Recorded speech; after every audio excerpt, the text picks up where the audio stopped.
Hello students, आज हम लोग न्यू चैप्टर स्टार्ट करेंगे और चैप्टर का नाम है टिश्यूज़। ठीक है, टिश्यूज़ क्या है?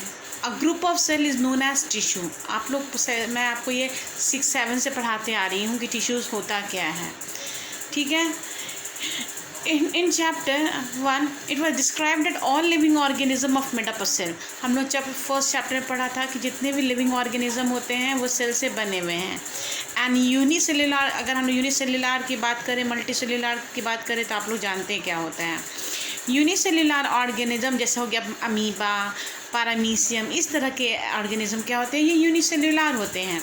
इनका जो शरीर है वो एक ही तरह के सेल से बना होता है। अब वही एक सेल सभी तरह की एक्टिविटीज़, बेसिक लाइफ की एक्टिविटीज़ के रोल को प्ले करता है। जैसे एग्जांपल इन अमीबा की ही बात करते हैं हम लोग, तो मूवमेंट ऑफ सेल, अगर अमीबा मूव कर रहा है तो हम लोग ये कह सकते हैं सेल मूव कर रहा है। क्यों? क्योंकि उसका शरीर तो एक ही सेल से बना है, इसलिए हम लोग ये कह सकते हैं कि अमीबा ना मूव करके वो सेल मूवमेंट शो कर रहा है। ठीक है, इनटेक ऑफ फूड, जब भोजन लेने की बात आती है तो वही सेल इनटेक भी करता है। जब रेस्पिरेशन करने की बात आती है तो वही ऑक्सीजन लेता है, वही कार्बन डाइऑक्साइड रिलीज़ करता है। जब डाइजेशन करने की बात आती है तो वही एक सेल डाइजेशन का प्रोसेस भी करता है। जो शरीर में मेटाबॉलिक एक्टिविटी होने की बात आती है तो वही सेल करता है। रेस्पिरेशन, फिर ऑस्मोसिस होने की बात होती है तो वही सेल करता है। और जब एक्सक्रीशन करने यानी वेस्टर्स को एक्सपेल्ड आउट करने की बात होती है तो वही सेल एक्सपेल्ड आउट का काम भी करता है। यानी सभी की सभी activity done by a same cell, यानी वही एक सेल से सभी की सभी एक्टिविटीज़ होती है। However in multicellular organism just like a human being, ठीक है, ह्यूमन बीइंग जैसे कि हम मल्टीसेल्युलर ऑर्गेनिज्म की बात करती है तो उसमें हम लोग और किसी को नहीं लेते हैं, हम ह्यूमन बीइंग की ही बात करते हैं। There are million of cells, ठीक है, मिलियंस ऑफ सेल्स होते हैं उसमें शरीर में। Most of these cells are specialized to carry out a few function efficiently. उसमें कुछ सेल्स ऐसे होते हैं जो स्पेशलाइज्ड होते हैं फंक्शंस के लिए। जैसे हमारा हार्ट बीट, हमारे शरीर में कोई भी ऐसा सेल नहीं प्रेजेंट है जो कि हार्ट बीट जैसा फंक्शन कर सकता है।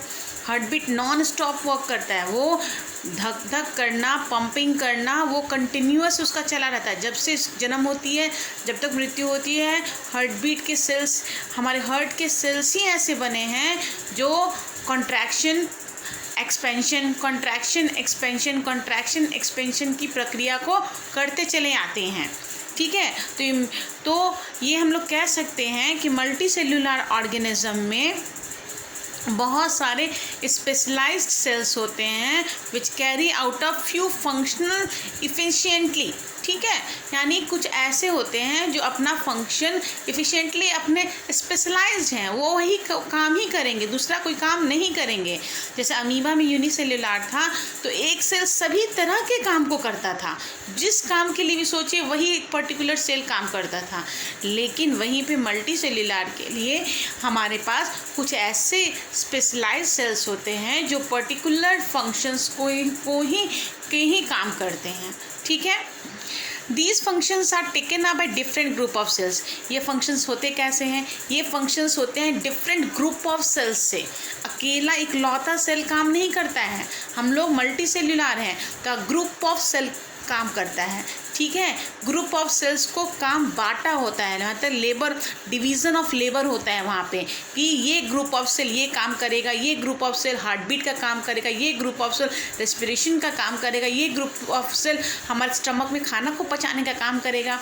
ठीक है, तो डिवीज़न ऑफ लेबर हो जाता है in the multi cellular organism में, यानी काम का बंटवारा किस हिसाब से हुआ?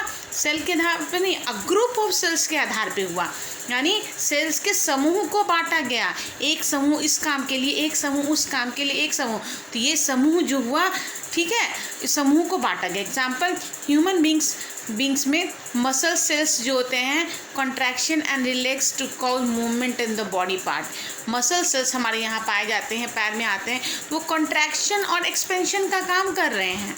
ठीक है। तो ये क्यों करते हैं कि हमारा बॉडी मूव कर सके, हमारे मूवमेंट में ये कॉन्ट्रैक्शन और एक्सपेंशन होना ज़रूरी है। तो उसी ढंग के मसल सेल्स हमारे पास प्रेजेंट होते हैं जो स्ट्रेच होते हैं और फिर श्रिंक करते हैं, स्ट्रेच होते हैं फिर श्रिंक करते हैं। तो ये क्या होते हैं, मसल सेल्स होते हैं। जैसे यहाँ वगैरह हमारे मसल सेल्स, हम कॉन्ट्रैक्शन एक्सपेंशन कर रहे हैं, तो ये क्या है, ये आपके मसल सेल्स हैं जो उसकी बनावट ऐसी होती है कि वो कॉन्ट्रैक्शन और एक्सपेंशन की प्रक्रिया करते चलता है, जिसके कारण मूवमेंट पॉसिबल हो पाता है। ठीक है। वहीं पे नर्व सेल्स की बात करें, नर्व सेल्स की बनावट, हमारा largest cell of the body human beings है, हमारे यहाँ सबसे लार्जेस्ट सेल कौन होता है, नर्व सेल्स होते हैं। तो उसकी बनावट ऐसी होती है कि वो मैसेज जो कैरी करके कन्वे कर सके। अगर उसकी बनावट राउंड होगी, डॉट लाइक स्ट्रक्चर होगी आम सेल के जैसे, तो सेल एक सेल से दूसरी सेल, दूसरी सेल से तीसरी सेल तक मैसेज मतलब अगर पैर के अंगूठे में दर्द हुआ तो ब्रेन तक मैसेज जाने में कितने समय लगेंगे उसको कोई नहीं जानता, क्योंकि वो एक सेल से दूसरा सेल, दूसरा से तीसरा, तीसरा से चौथा, जाते जाते उसको बहुत लंबा समय लगेगा। इसलिए नर्व सेल्स की बनावट ऐसी है कि एक पाँव के अंगूठे में चोट लगता है और मैसेज दिमाग में जाता है कि पैर में चोट लगी है, अब उसके ऊपर हम दवा लगाएं या डेटॉल लगाएं या उसको कपड़े से बांधें या बैंडेज से बांधें, ये इन्फॉर्मेशन हमारा तुरंत वापस हमारे पास आता है। तो उसके ऊपर हम कुछ एक्टिविटी करते हैं। ठीक है। तो इसमें क्या, इसमें नर्व सेल्स में न्यूरॉन्स होते हैं। न्यूरॉन्स क्या करते हैं, मैसेज को कैरी करते हैं और फटाक से उस मैसेज को वहाँ पहुँचाता है और वहाँ से मैसेज आता है कि उसके प्रति हमें क्या करना है। ठीक है। उसका blood flow to transport oxygen, blood flow करता है हमारे शरीर का किसी भी कोने को काट लीजिए, कहीं भी काट लीजिए, वहाँ ब्लड फ्लो करेगा ही करेगा। तो ब्लड फ्लो क्यों करता है, हर शरीर के ऑर्गन को ऑक्सीजन की ज़रूरत है, भोजन की ज़रूरत है। अगर ब्लड क्या है, ब्लड भी एक तरह का टिश्यू है। ठीक है। अगर ब्लड नहीं फ्लो करेगा तो होगा क्या, ब्लड फ्लो नहीं करेगा तो हमारा बहुत सारे बॉडी सेल्स के पार्ट्स को ऑक्सीजन नहीं मिलेगा, भोजन नहीं मिलेगा। ठीक है। They can dry up, they can die out, ये मर भी सकते हैं। इसीलिए हमारे शरीर के हर अंग में कहीं भी काट लीजिए, ऐसा होता है कि वहाँ ब्लड ना बहे, ब्लड ज़रूर बहेगा। तो ब्लड पूरे शरीर में मूव कर रहा है, किस लिए, for transport of oxygen, for transport of food. ठीक है। For transport of hormones, for transport of wastage material. हमारे शरीर में गंदगी भी पैदा हुई, हमने ऑक्सीजन लिया, हमारा शरीर, हमारे डिफरेंट ऑर्गन्स ने और कार्बन डाइऑक्साइड को बनाया, तो उसको एक्सपेल्ड आउट कौन करेगा, तो उसको एक्सपेल्ड आउट करने का भी प्रक्रिया ये ब्लड ही करता है। ठीक है। उसी तरह से प्लांट्स की बात करते हैं तो प्लांट्स में भी साइलम और फ्लोएम, दो तरह के टिश्यूज़ पाए जाते हैं। ये क्या करते हैं, प्लांट्स क्या करते हैं, फूड, जो पत्तियाँ फोटोसिंथेसिस करके भोजन बनाती हैं, उस भोजन को लाकर डिफरेंट पार्ट तक पहुंचाता है। और वहीं पे आपके जाइलम क्या होते हैं, वहाँ जड़ों से वाटर और मिनरल्स को कैरी करके प्लांट्स के डिफरेंट हिस्से में पहुंचाता है, यानी ट्रांसपोर्टेशन का काम करता है। तो अगर उनकी बनावट उस ढंग की रहेगी एक सेल वाली, तो सोचिए उसको बजाने में कितना सेल समय लगेगा।